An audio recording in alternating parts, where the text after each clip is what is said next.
Result வருமா வராதா அப்படின்ட்டு. ஆஃப்டர் 3 பிஆர்பிக்கு அப்புறம் க்ரௌத் ஆக ஆக எனக்குள்ளேயே ஒரு சாட்டிஸ்ஃபேக்ஷன் ஆயிடுச்சு. ஓகே, நம்ம இவ்வளோ நாளாக வந்து செலவு பண்ணதுக்கு ஒரு கம்ஃபர்டபுளான ரிசல்ட் கிடைக்குது அப்படிங்கும்போது 4th அண்ட் 5th பிஆர்பி வரும்போது எனக்கு ரொம்ப சாட்டிஸ்ஃபேக்ஷன் ஆயிடுச்சு. அதே மாதிரி இவங்க ஸ்டார்டிங்கில் இருந்து ஸ்டார்ட் பண்ணதுல இருந்து ஒவ்வொரு ஸ்டெப்ஸுமே ஃபாலோ பண்ணது எனக்கு ரொம்ப சாட்டிஸ்ஃபேக்ஷன். ஒவ்வொரு டிஆர்பிக்கும் கரெக்டாக 1 வீக்குக்கு முன்னாடி இன்ஃபர்மேஷன் கொடுத்துருவாங்க.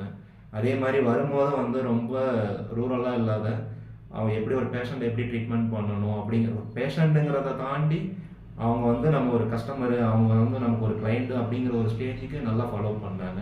இப்போ என்னோடய க்ரௌத் வந்து ரொம்ப சாட்டிஸ்ஃபேக்ஷன். ஈவன் என்னோடய ஃப்ரெண்ட்ஸ் சர்க்கிள்லேயே நிறையா பேர் சொன்னாங்க, இவ்வளோ செலவு பண்ணியிருக்க, ரிசல்ட் வருமா வராதா, ஃபார் 3 மந்த்ஸ்லேயே இப்படி ஆயிடுச்சு, அதுக்கப்புறம் இது வருமா வராதாங்கிற ஒரு ஸ்டேஜில் இருந்தது. பட் அவங்க எல்லாமே இப்போ ரொம்ப ஆச்சரியப்படுற அளவுக்கு ஆகிடுச்சு. என்னை வந்து டெய்லியுமே பார்க்குறப்பெல்லாம் ஓகே ஒர்த்து, ரிசல்ட் சூப்பராக இருக்குது, ஹேர் ஸ்டைல்